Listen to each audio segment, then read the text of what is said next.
안녕 친구들. 오늘부터 우리는 대장정에 들어갑니다. 출애굽기가 총 40장이거든요. 분량이 참 많고 후반부에는 성막이 주 내용이기 때문에 복잡하기도 해요. 하지만 모든 성경이 그렇듯이 여기서도 하나님이 우리에게 주시는 교훈을 찾을 수 있을 겁니다. 기도하고 출애굽기 첫 장을 살펴봅시다.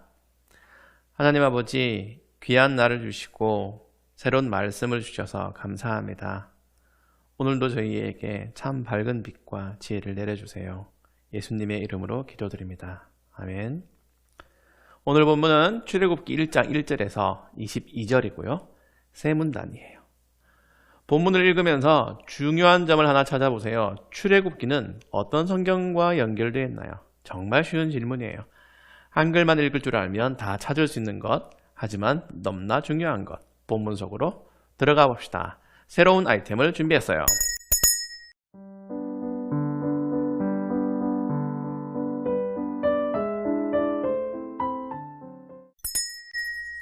자, 뭔가요? 어느 성경에 출애굽기가 링크되어 있나요? 창세기죠. 오늘 본문 1절에 야곱과 함께 가족을 데리고 이집트로 내려간 이스라엘의 아들들의 이름은 부터 시작해서 7절까지가 출애굽기의 첫째 배경이에요. 여기서 출애굽기 전체 배경을 말해줄게요. 요건 큐티 할 때 두고두고 유용한 거니까 잘 보세요. 시작하는 날이니까 보충 설명을 좀 많이 할게요. 출애굽기는 출 더하기 애굽 더하기 기예요.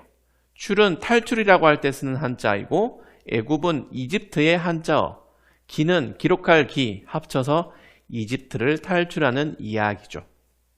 기왕하는 김에 더해보자. 방금 여러분이 출애굽기와 창세기가 연결된 이야기라는 걸 알았어요. 그런데 단순히 줄거리만 연결된 게 아니라는 점을 한번 탐구해 보세요.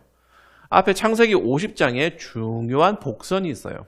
앞으로 전개될 출애굽기 이야기의 중요한 요소랍니다. 그게 뭔지 창세기 50장을 펼쳐서 읽고 찾아보세요.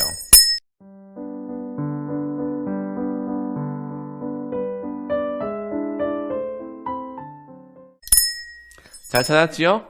제목을 붙이자면 해고를 부탁해 라고 할 수 있어요. 요셉이 죽으면서 유언을 하는데 먼 미래에 고향으로 돌아가거든 자기 해고를 가지고 가라는 겁니다. 요거 중요해요. 느낌표 100만 개. 애굽, 이집트는 본래 이스라엘 민족의 땅이 아니에요. 굶어 죽는 걸 피하려고, 그리고 신앙이 오염되는 걸 막으려고 잠시 피신한 곳이에요. 결국 돌아갈 곳은 가나안 땅이에요. 하나님이 아브라함을 데리고 가신 땅, 이삭과 야곱에게 약속하신 땅은 아프리카 대륙의 이집트가 아니라 유라시아 대륙의 가나안 지역, 팔레스타인 땅이에요. 아브라함, 이삭, 야곱에게 주신 약속, 다른 말로 언약이 중첩된 곳은 바로 거기죠. 요셉이 해고를 부탁한 건 고향으로 돌아가자가 아니라 언약의 땅으로 돌아가자 였던 겁니다. 그래서 아주 중요한 복선이에요. 이스라엘 민족이 굳이 애굽을 떠나 고생을 거듭하며 가야 했던 이유, 출애굽기 이야기를 시작한 원인, 요셉의 유언이 아니라 언약 때문이에요. 간단하게 알아본 이런 배경을 끝까지 잘 기억해야 출애굽기에서 바른 교훈을 얻을 수 있어요. 그럼 오늘 본문을 세 문단으로 나눠서 탐구해 볼 거예요. 1문단은 이집트로 내려간 야곱의 가족이고 2문단은 이스라엘 백성 괴롭히기 1단계, 3문단은 이스라엘 백성 괴롭히기 2단계, 3단계예요. 누가 괴롭히나요? 왜 괴롭히나요? 이걸 찾아볼래요? 답만 찾지 말고 전체를 잘 읽어보고 찾으세요.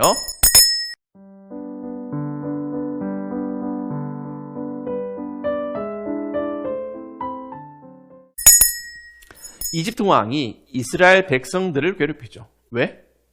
이스라엘의 인구가 폭발 지경이라서.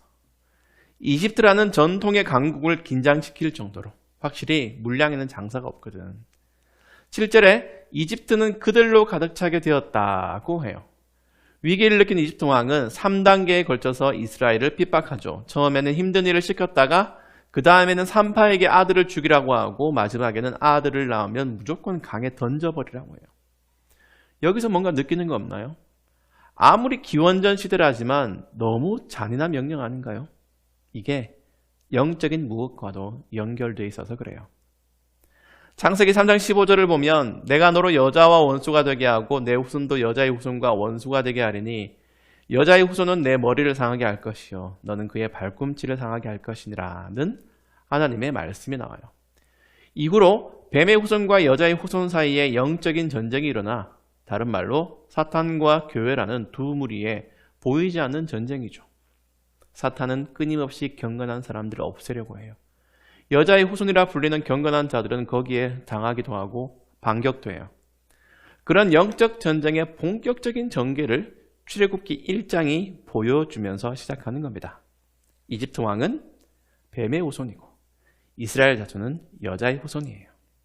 영적일 뿐만 아니라 물리적인 전쟁이 이제 여기서 일어나는 거예요.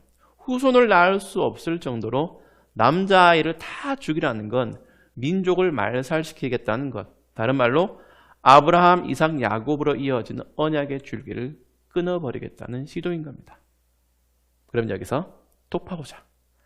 상식적으로 거대 국가 이집트의 왕과 노예가 된 이스라엘은 상대가 안 돼요. 그럼에도 오늘 본문 세 문단에서 공통적으로 나오는 내용이 있어요. 그게 뭔가요?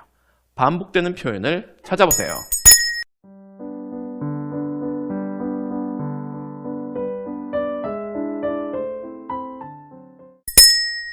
잘 찾았나요? 아까 봤던 7절에 이스라엘 백성이 자녀를 많이 낳아 그 수가 크게 늘어났다. 12절에는 그래도 이스라엘 백성의 수는 더 늘어났습니다. 20절에도 이스라엘 백성은 계속해서 수가 더 늘어났습니다. 그리고 그들은 더 강해졌습니다. 라고 해요. 앉아. 몰살되지 않아. 상대가 안 되는데도 인구가 계속 불어요. 마지막 질문. 어떻게 이게 가능하지? 궁리해 볼래요?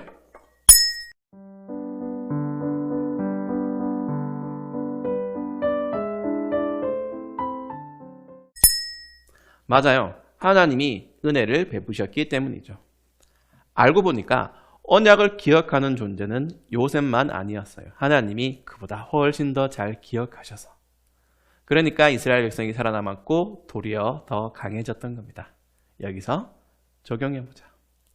오늘 본문에서 만나는 하나님은 어떤 분인가요? 그러면 그 하나님을 어떻게 믿고 살래요?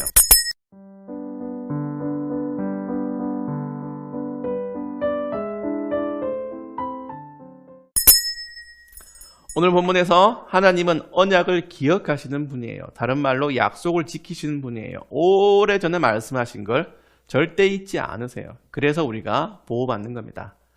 또 하나의 교훈은 하나님의 백성에게도 고난은 찾아온다는 거예요. 영적 전쟁은 지금도 벌어지고 있어요. 사탄은 이스라엘 백성만 아니라 우리도 말살시키려고 해요. 과거의 교회만 아니라 현재의 교회, 미래의 교회도 사탄의 공격 범위 안에 들어있어요. 그래서 우리에게 신앙의 위기가 찾아오는 겁니다. 그럴 때는 하나님께 기도하고 의지하는 수밖에 없어요. 신앙의 위기는 칼과 몽둥이나 위협 같은 것만이 아니에요. 게으름, 무관심도 위험한 겁니다. 할 걸 안 하면서 나 정도면 뭐 괜찮은 신앙이라고 자위하는 게 더 심각한 위기인 겁니다. 이 영상조차 안 보는 친구는 당연하고 평소 난 놓고 기도의 기억자도 떠올리지 못하는 친구라면 그걸 두고 기도하세요. 타성에 젖은 게으름은 하나님이 해결해 주시고 본인도 노력하는 겁니다. 하나님만 언약을 기억하시면 안 되고 나도 언약을 기억하고 움직여야 돼요. 이게 중요하다는 걸 앞으로 출애굽기 큐티를 통해서 계속 확인할 거예요. 여러분의 신앙이 어쩌면 자기도 깨닫지 못하는 그 위기에서 신앙이 없어질지도 모르는 위기에서 벗어나기를 바랍니다. 기도할게요. 하나님 아버지, 여전하신 은혜를 확인했습니다. 신앙이 위험할 때에 저희를 지켜주시는 언약을 이루시는 하나님을 기억하며 더 말씀과 기도에 집중할 수 있도록 저희를 이끌어주세요. 예수님의 이름으로 기도드립니다. 아멘. 여러분, 봄날입니다. 잘 지내고요. 코로나도 조심하고 건강한 몸과 마음으로 우리 다음 시간에 다시 만납시다.